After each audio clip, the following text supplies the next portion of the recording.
हमारे साथ ताराचंद शर्मा एडवोकेट हैं जो नगर पालिका में खड़े हुए हैं इलेक्शन के लिए। उनसे जान लेते हैं क्या समस्या रही है और क्या जिम्मेदारियों को समझ के वो इस मैदान में आए हैं। नमस्कार। नमस्कार जी। तो सबसे पहले हमारा आपसे यही क्वेश्चन रहेगा, क्या समस्या रही हैं, क्या परेशानियां रही हैं जो आपको इस मैदान में आना पड़ा राजनीति में? क्या आपने देखा ऐसा जो जनता की सेवा करने का मौका आप चाह रहे हो, जनता से वोट मांग रहे हो, किन कारणों पे मांगोगे? जनता आपको वोट देगी तो क्यों देगी? देखिए, पहली बात तो ये बता दूं, मैं कोई राजनीतिक व्यक्ति नहीं हूं और ना मैंने कभी राजनीति की है। मैंने ये देखा है, मैं पिछले करीब 25 साल से कोसी में रह रहा हूं और मैंने ये देखा है कि जो भी लोग चुन के आते हैं कभी हमारी पालिका की समस्याओं या यहाँ के लोगों की समस्याओं पर कोई ध्यान नहीं देते हैं।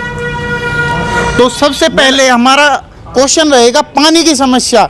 लोगों को, जो आम जनता है, वोटर हैं, उनको पानी की समस्या आती है। तो यहाँ पे पानी की समस्या कैसी है? लोगों तक पानी पहुँच पाता है? पुराने जो कार्यकाल रहा है, चल रहा है प्रेजेंट में, तो उसमें कैसा पानी की समस्या का कोई निवारण हुआ? पानी की समस्या की निवारण कोई भी नहीं हुआ है। और मैंने ये देखा है कि जो हमारे यहाँ पाइपलाइन भी डाली गई हैं, हमारे जो वर्तमान चेयरमैन हैं उनके द्वारा बिल्कुल थर्ड कैटेगरी की पाइपलाइन डाली गई हैं जो जगह जगह से टूट रही हैं और जितने पाइपों में लागत नहीं लगी जितनी उनकी मजदूरी उनको सही करने में चली जाती है। दूसरा, जो रास्ते में पाइपलाइन बिछ रही है, पाइपलाइन टूटने के कारण वहाँ रास्ते खरंजे सब टूट गए हैं बुरी तरह से। दूसरा ये है कि हमारे यहाँ एक बंदरों की समस्या बहुत ज़्यादा है और जो आवारा पशु हमारे यहाँ घूमते हैं जिनसे जनता त्रस्त है और आए दिन लोगों के साथ दुर्घटनाएँ होती रहती हैं। इस समस्या का भी कोई निवारण हमारे चेयरमैन साहब ने नहीं किया है। ये सारी समस्याएं, एक हमारा हाईवे पर जो है फ्लाईओवर नहीं है। कोसी हमारा पूरी तरह से चारों तरफ से ब्लॉक है, कहीं भी हाईवे पर को पार करने के लिए कोई सिस्टम नहीं है और हमारे किसी भी चेयरमैन ने आज तक ये प्रयास नहीं किया है कि भाई अपने हाईवे पे अपना फ्लाईओवर बना दें। तो वो फ्लाईओवर की भी बहुत बड़ी समस्या है हमारे यहाँ। जैसे हमने देखा लगातार जो नालियां हैं आपके, हमने देखा कहीं सीवर तो है नहीं। सीवर है कहीं आपकी नगर पालिका में? नहीं, हमारे यहाँ कोई सीवर नहीं है और ना ही किसी ने प्रयास किया है। और मैंने इन्हीं सब चीज़ों को नगर पालिका का, जैसे डलवा घर है, वहाँ गंदगी फैलती है जो आबादी के अंदर आ चुका है।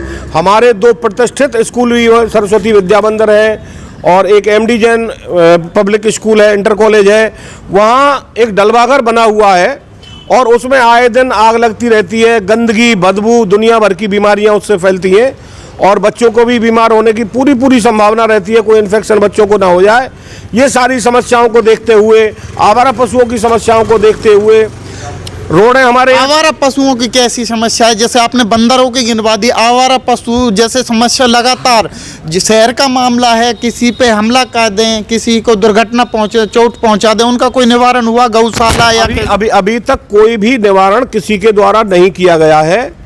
और जो आवारा पशु घूमते हैं, आए दिन आपस में लड़ते हैं, लोग बाग भी उनकी चपेट में आ जाते हैं और यहाँ तक भी है कि 2-3 मौत भी आवारा पशुओं के द्वारा की जा चुकी हैं, लेकिन अभी तक किसी ने कोई ध्यान नहीं दिया है। एक गौशाला हमारे जो कोसी में बनी हुई है नगर पालिका के पास में, यहाँ भी आवारा पशुओं को रखने की कोई व्यवस्था नहीं है और ना ही हमारे चेयरमैन साहब ने या किसी ने भी उनको एक निश्चित स्थान पर पकड़ने की कोई व्यवस्था नहीं की है और वो शहर में बिल्कुल आवारा घूमते हैं बुरी तरह से। जैसे लगातार आवारे कुत्ते हैं, काटने की समस्या आती है, उनका कोई निवारण, इंजेक्शन वगैरह जो पशु चिकित्सालय की तरफ से? नहीं, ऐसा कुछ नहीं है। पशु चिकित्सालय में भी कोई, जैसे आवारा कुत्ता कोई काट लेता है, उसकी भी कोई खास व्यवस्था नहीं है और न ही इस पर कोई ध्यान दिया जा रहा है। अच्छा, तो जैसे पढ़ाई के मामले में, शिक्षा के मामले में कैसा चल रहा है? जैसे नगर पालिका है, अच्छी शिक्षा, टीचरों की देखभाल या स्कूलों में अपग्रेड करवाना या कोई टाइम पे खेल का मैदान करवाना? हाँ, मैंने ये देखा है कि हमारे विद्यालयों की जो नगर पालिका के द्वारा संचालित किए जा रहे हैं, उन विद्यालयों की बहुत ज़्यादा दुर्दशा है। बिल्डिंग पुरानी हो चुकी है, जीर्ण शीर्ण अवस्था में आ चुकी है और उन पर भी किसी के द्वारा कोई ध्यान नहीं दिया गया है। अब यहाँ हमारे चेयरमैन महोदय द्वारा गर्ल्स कॉलेज में एक थोड़ा सा काम कराया गया है। अब उसको आप देखेंगे, केवल फर्श तो ऊपर उठा दिए गए हैं लेकिन छतें नहीं उठी हैं। उससे समस्या क्या आती है? पंखे भी छतों पे लग रहे हैं और अगर कोई बच्चा हाथ भी अपना खड़ा कर दे क्लास के अंदर तो वो सीधा पंखे पे जाके लगेगा, उससे भी एक दुर्घटना होने की बहुत ज़्यादा संभावना है। इसलिए उन विद्यालयों की छतों को भी ऊपर उठाया जाना बहुत आवश्यक है। जैसे टाइम टाइम पे खेल का एक खेल जगत में अच्छा रुझान रहता है, कोई भी खेल ले लो, स्टेट लेवल, नेशनल लेवल, उनके लिए कोई बच्चों के लिए मैदान करवाना या मुहैया करवाना या कोच मुहैया करवाना, ये कोई सुविधा दी गई है नगर पालिका की जिम्मेदारी रहती है? कोई सुविधा अभी तक नहीं दी गई है। नगर पालिका की बहुत सारी जिम्मेदारी रहती है, जगह भी है, लेकिन किसी ने भी इस ओर आज तक ध्यान नहीं दिया। कोई भी खेल का मैदान हमारे कोसी कला के अंदर नहीं है, तो लोगों को मजबूरी में हिंदू इंटर कॉलेज का ग्राउंड है, उसमें जाके अपना खेलते हैं बच्चे। खेल का ग्राउंड कोई नहीं है हमारे यहाँ। तो मैंने इसके लिए भी जनता को आश्वासन दिया है कि मैं खेल के मैदान की व्यवस्था कराऊंगा, निःशुल्क एक जिम की व्यवस्था कराने का भी ओपन जिम। हाँ। और जैसे महिलाओं के लिए, बच्चों के लिए, खेल के लिए पार्क का निर्माण करवाना, ये नगर पालिका की समस्या रहती है। जगह की शॉर्टेज के कारण कहीं घूमना हो, सुबह मॉर्निंग वॉक में जाना हो, तो इसकी कोई व्यवस्था? हाँ, यहाँ इस चीज़ की भी बहुत अभाव है, कहीं कोई पार्क नहीं है। तो मैंने ये सोचा है अब की बार कि अगर जनता मुझे अपना आशीर्वाद देती है और मैं चुन के आता हूँ, तो मुझे चेयरमैन नहीं बनना यहाँ का, मुझे केवल इस नगर का सेवक बनना है और सेवक की हैसियत से ही मैं ये काम करूँगा। मैं कभी अपने आप को ये महसूस नहीं करूँगा कि मैं चेयरमैन हो गया हूँ। मैं केवल सेवक था, सेवक हूँ और सेवक ही रहूँगा सदा।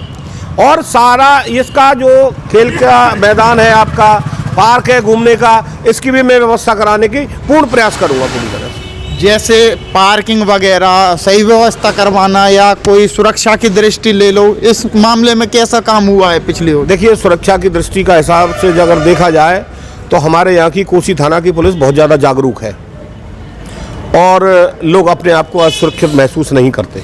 पुलिस की तरफ से तो ठीक है, चेयरमैन की तरफ से कोई कैमरे लगवाना जिसमें पुलिस को हेल्प हो जाए, चौक चौराहे पे जो असामाजिक तत्व हैं वो दारू पी के, या कैमरा वगैरह?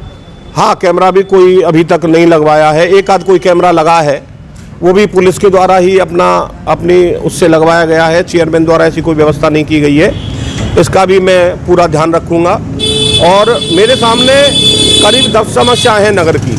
द्वारा नगर परिषद के द्वारा बारात घर मुहैया करवाया जाता है हर तत्व के लिए, वो कैसी समस्या है? ब्याह शादियों के सीजन में बहुत बड़ी समस्या होती है। हमारे परम श्रद्धेय योगी जी महाराज जो हमारे मुख्यमंत्री हैं और हमारे माननीय कैबिनेट मंत्री श्री लक्ष्मीनारायण चौधरी जी हैं, इनके आशीर्वाद से और इनके सहयोग से गवर्नमेंट के द्वारा एक ग्रांट दी गई और उसके लिए जो है सरकारी जो हॉस्पिटल है हमारा नगर पालिका का, उसमें एक गेस्ट हाउस का निर्माण किया गया है। ये बीजेपी शासन द्वारा किया गया है, सरकार के द्वारा किया गया है, जिसमें माननीय लक्ष्मी नारायण चौधरी जी का बहुत बहुत अटूट योगदान है और हम उनका तहे दिल से इस चीज़ के लिए स्वागत करते हैं। अच्छा, तो आपकी कोई पर्सनल समस्या, जैसे आपने ग्राउंड पे जाके देखी हो, आप 25 साल से इसी कोसी क्षेत्र में रह रहे हो, तो योजना वगैरह जैसे सरकारी योजनाएं, जैसे बुजुर्गों के लिए, जो गरीब तत्व के बुजुर्ग हैं जिन्होंने 60 साल पेंशन का, उनका कोई प्रावधान करवाया है? हाँ, मैंने जो है जनसेवा के दौरान अपने स्तर से लोगों की पेंशनें कराई हैं। 2.5 लाख रुपए जो गवर्नमेंट के द्वारा मकान बनवाने के लिए गरीब को दिए जाते हैं, करीब 200 लोगों को उसका मैंने फ़ायदा पहुंचवाया है अपने स्तर से, बिना किसी शुल्क के और बिना कोई फीस लिए। कभी कभी लोग दलाली करते हैं इन चीज़ों में, लेकिन मेरे यहाँ ये काम नहीं है। मैं ज़मीन से जुड़ा हुआ आदमी हूँ, हमेशा से ही गरीब जनता की सेवा करता आ रहा हूँ, करता रहूँगा और कर भी रहा हूँ। जहाँ तक पेंशन का है, बेटियों की शादियों के लिए पैसे हैं, वो गवर्नमेंट देती है, लेकिन हमारे यहाँ वो जागरूकता नहीं है। फिर मैं इसी बात को कहता हूँ कि अगर नगर पालिका मुझे ले आती है, नगर पालिका में मुझे ये आप देख सकते हो, लगातार आवारा पशुओं का हमला करने का बाल जान बची है। जो हमारे सहयोगी हैं, इंटरव्यू दे रहे हैं, या हमारी ये गौवंशों के लिए कहीं ठिकाना नहीं है, गौशाला नहीं है, जिसके कारण आवारा, ये नगर पालिका का कार्य होता है गौशाला में गौशाला बनवाना, इनका निकास करना। तो ये जो दुर्घटना हुई है अभी, इस पे क्या कहना चाहोगे आप? वही, इस दुर्घटना के लिए तो मेरा चेयरमैन ही जिम्मेदार है और उनको ये करना चाहिए। और अभी ये आपने देख ही लिया है, प्रत्यक्ष के लिए प्रमाण की कोई हमारे कैमरा में रिकॉर्ड होगी, हम जनता तक पहुंचाएंगे। ये क्लिप दिखा प्रत्यक्ष के लिए कोई प्रमाण की आवश्यकता नहीं है। ये आपने अभी एक आवारा जो है गोवंश देखा है, अभी पता लगा हमें और आपको दोनों को ही समेट लेता ये। तो मैं तो पहले भी कह चुका हूं कि 1-2 मौतें भी हो चुकी हैं हमारे कोसी में इसके कारण, जैसे दुर्घटना। हाँ नीचे। अब मेरा एक निवेदन है कि मेरे सामने जो समस्याएं हैं, एक तो हमारे कट की समस्या है हाईवे पे, या तो फ्लाईओवर बने, अंडरपास बने या कोई कट बने जिससे हमारा रास्ता हाईवे के लिए खुल जाए। दूसरा जल की समस्या है, खारा पानी आ रहा है, नकली पाइपें जो डाली गई है वो पाइप बदली जाएंगी, रास्तों का सुधार किया जाएगा, नालियों का सुधार किया जाएगा, खरंजे बनवाए जाएंगे। दूसरा हमारी 8-9 कॉलोनी जो इंटीरियर में आती हैं, वहां पर नगर पालिका द्वारा कोई कार्य इसलिए नहीं कराया जाता क्योंकि वो कह देते हैं कि भाई ये नगर पालिका की सीमाओं के अंदर नहीं आता। भाई हम वोट लेने तो इनके पास चले जाते हैं, सेवा में नहीं है। मंत्री से मिलके या अपने एमएलए से मिलके या एमपी से मिलके करवाया जा सकता है, यही तो इसीलिए चेयरमैन बनाया गया। बिल्कुल, ये केवल 4 महीने का काम है। इन कॉलोनियों को नगर पालिका में लाने के लिए मात्र 4 माह के लिए अगर कोई चेयरमैन मेहनत कर ले तो ये कॉलोनियां नगर पालिका के अंदर आ जाएंगी। लेकिन किसी ने भी आज तक इस बात का कोई प्रयास नहीं किया है। इसलिए वहां का जीवन अगर देखा जाए, इतना त्रस्त है लोगों का, बेचारे बिना रास्ते के, बिना नालियों के, बिना खरंजों के, आए दिन थोड़ी बारिश हो जाती है वहां जल भराव हो जाता है। लोग इतने त्रस्त हैं कि बस कुछ कहा ही नहीं जा सकता। और इन्हीं समस्याओं को नगरकियों को देखते हुए जब मैं देखता हूं ना, मैं घर घर गया हूं प्रचार के लिए और जन जन तक मैंने संपर्क किया है। मैं पिछले 1 साल से हर घर में मैंने दस्तक दी है, जाके लोगों की समस्याओं को मैंने सुना है, व्यापारियों की समस्याओं को मैंने सुना है, मजदूरों की समस्याओं को मैंने सुना है, लेबर क्लास की समस्याओं को मैंने सुना है, हर किसी की समस्या को मैंने सुना है। जनता बिल्कुल त्रस्त है और जब मैं देखता हूं ना लोगों को, मेरी आत्मा रो जाती है। और इसी को देखते हुए मैंने ये प्रण किया है कि अब की बार मैं जो चुनावी वैतरणी में मैंने अपने कदम बढ़ाए हैं और अगर जनता का मुझे आशीर्वाद मिला तो निश्चित रूप से इस शहर को मैं आदर्श शहर का दर्जा दिला के रहूंगा।